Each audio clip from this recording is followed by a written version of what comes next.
Hi, people. I want to bring up a point, something I've discovered or found, and it's kind of disturbing, I think.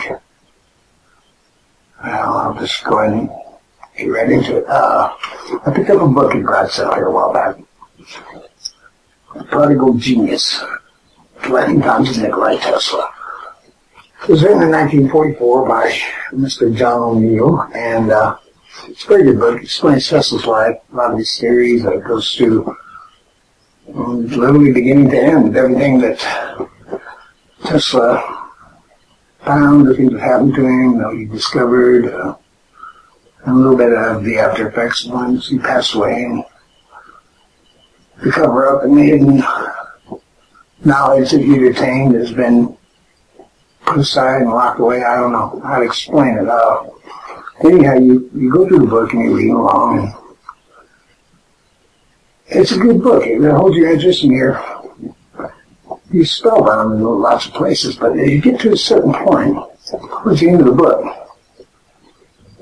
Tesla starts to associate mysticism, maybe, or paganism, a lot of the mystical arts and stuff that we've come to hear about and stuff, start becoming theory in his own thoughts and his own ideals on matter and energy. But as you're reading along, and you go here and you get there and you're towards the end of the book. And this is where some of Tesla's theories start coming to act, and they're starting to be spoken about. And you get down to where he's given like a lecture on his theory of almost like relativity, but not quite. He had more of a theory towards matter and the interaction of matter with our minds. And you get to this chapter 16, and as you turn, you run into things like this. Blank pages. So that one was in a specific place where he's talking on his theory of matter and interaction of matter with mind.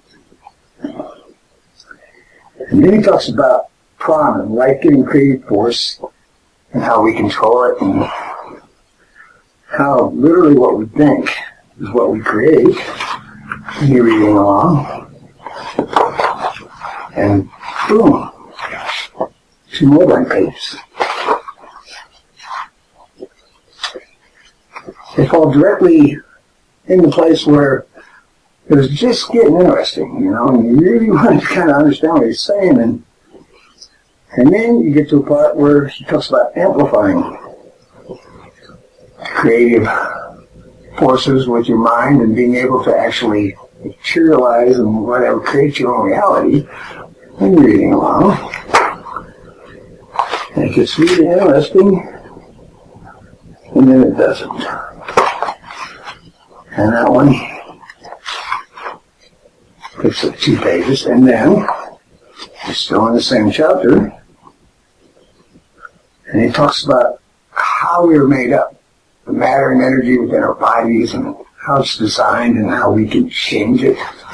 Literally, he's discussing anti-aging, health, the ability to have a mind that can think and is healthy, I guess. I don't know. But anyhow, you're reading along. It gets really interesting.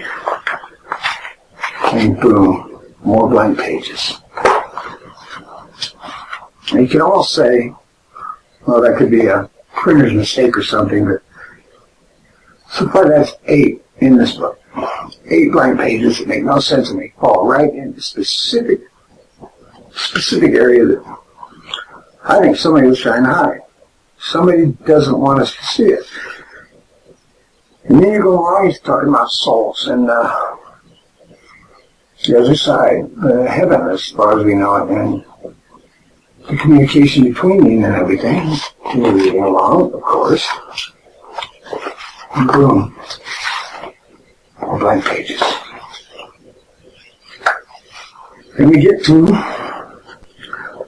part where he actually tests his theories on human subjects, and where he has a dinner and he has some brothers or some people come and he wants to prove that he can change the way they think or feel or change the reality around them. And get to the really good part. More blank pages. That one, I really wanted to see, but why they did it, I don't know. And as you go, more blank pages. We finally get towards the end, and talking about some of his work on his death ray, supposedly, but mainly his thoughts on energizing the human cavity, where we would have free energy in the world, freedom from pretty much all the things that we're slaves to now, and paying for things that should have been free. And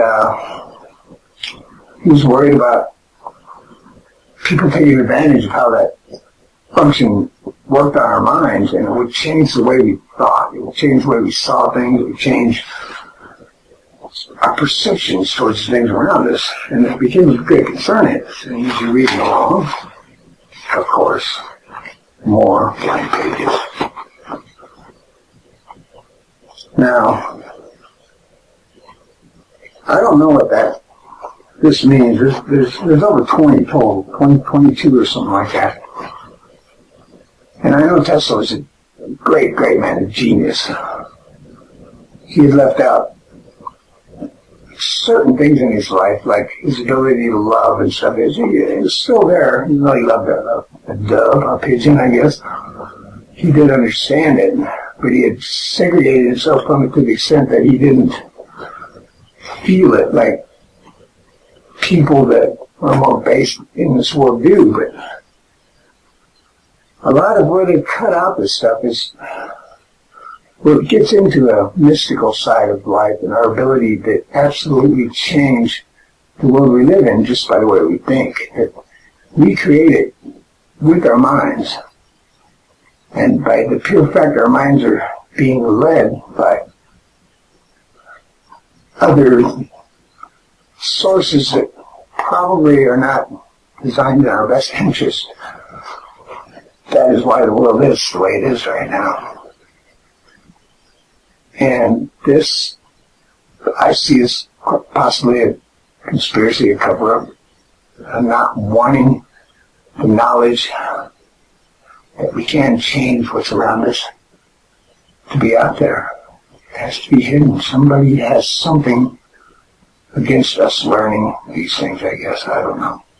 But anyway, if anybody else has got this book or a copy of it, and it's the same in theirs, let me know. It's an interesting thing, and I'd like to really see if I've got the only one like this or what. But anyhow, thank you.